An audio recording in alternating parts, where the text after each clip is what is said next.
using Go Clean Co's methods to clean my super gross cooktop. Hey beauties, it's Robyn here again, and it's a beautiful day to clean some stuff. I'm still on my journey of getting that peace and tidy home, so we are going to use Go Clean Co's methods to clean my super gross gas cooktop.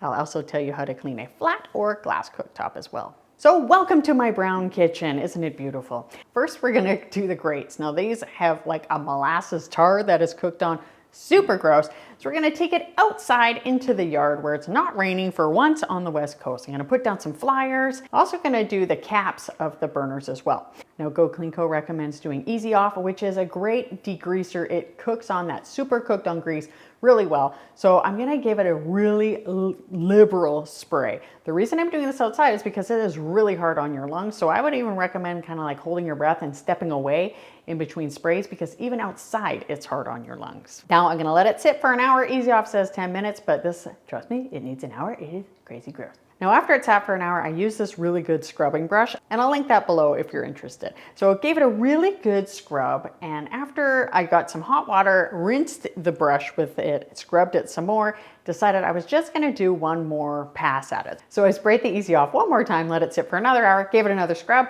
gave it a rinse with the hose, looks great. Now, as for the cooktop inside, it is covered in grease and oil. So let's disassemble things to get to that cooktop. I have a lovely son who makes yummy churros and makes donuts, which is not so good for mom's waistline, but it ends up leaving a huge mess. So I'm gonna pick up any of the loose chunks.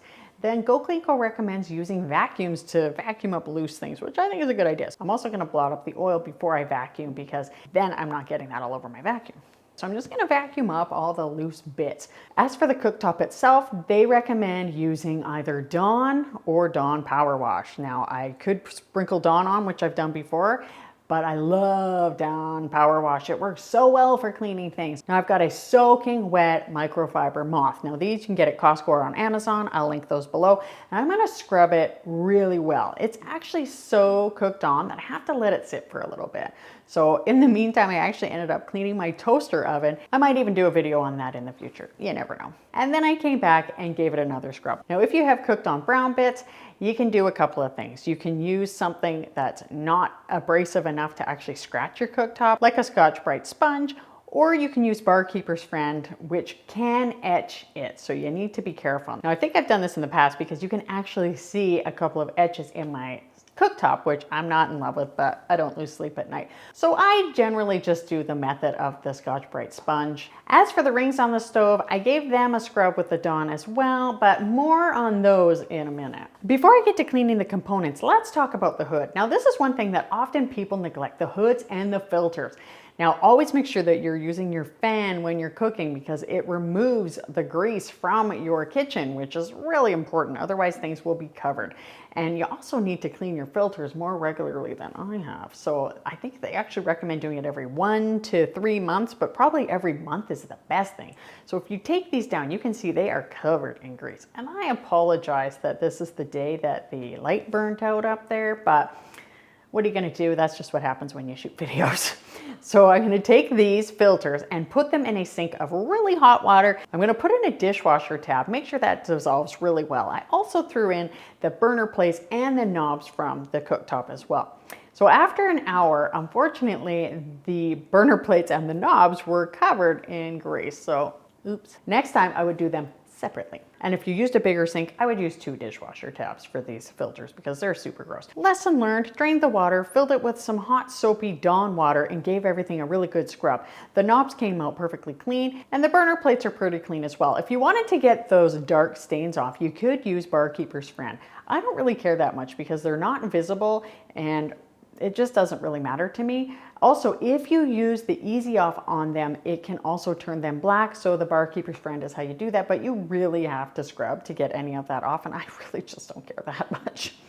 So I gave it all a rinse, set it to the side, let it dry. Make sure you dry it really well though later. As for the filters, they are super greasy. So I'm just gonna use a cloth, give them a really good scrub and a wipe, rinse them really well under the sink, and then pop them in the dishwasher. This is the final rinse that gets them really clean. As for the hood itself, I like to give it a good scrub with the Dawn Power Wash. I love this stuff. So I'm going to use my microfiber cloth again. I can spray it right on the microfiber cloth and give it a wipe. The grease is pretty cooked on though, so I can also use the Scotch-Brite pad with the green side and give it a scrub on any of the brown areas that are still stuck on there. Go back to the microfiber cloth for around the lights and the switches. The switches had gotten super greasy for a while, which tells you we had left it way too long to cleaning the filters. And once the filters are back in there, it all looks good and clean and perfect. I love it. Now it's time to reassemble things, and I'm going to get to an important part in just a second. But if you forget the burner caps, you're going to have a fireball shooting in the sky. So make sure you get those on. Now the grates are pretty clean. There is a little bit left behind, so I could have done a third pass and maybe used an SOS pad to get it really clean, but I don't really care that much. We're gonna do it again in a month. My son's gonna cook more crazy stuff in a second. My husband's gonna cook pork fried rice. Things get messy. It's fine. Doesn't it feel good to put the knobs back on? I just love it. The rings around the burners still have some stains on them, so you could use Easy Off, but again, then you've got those smells in your house. Or you could just use more Dawn. I'm just gonna leave it until summer when I can actually tackle it with the Easy Off. I could do Barkeeper's Friend, but then I risk etching the stove again. For your flat cooktop, you can use Easy Off and give it a good scrub. You can also use SOS pads. Make sure you wipe it well, and you can use Windex to shine it up real nice. Now, when you go to start it again, you may end up noticing some clicking and that it's not starting. That can be the result of just things being too wet. We used to have that happen a lot when we had house cleaners come because they did such a great job. Things just got too wet and maybe just not dried off well enough. If it's not starting, just turn on the gas and use a lighter to start it. Let it cook off any of that moisture for 10 minutes and you will have no problem. But always make sure you look at your manuals before you do anything. I'm not being held responsible. Last month I did a video on cleaning my kid's bathroom. It was so gross, but oh, the results were good using Go Clean Co's methods. So click here. YouTube thinks you'll like this. I hope I see you next time and that you subscribe because we've got a lot of great stuff coming up. All right, bye.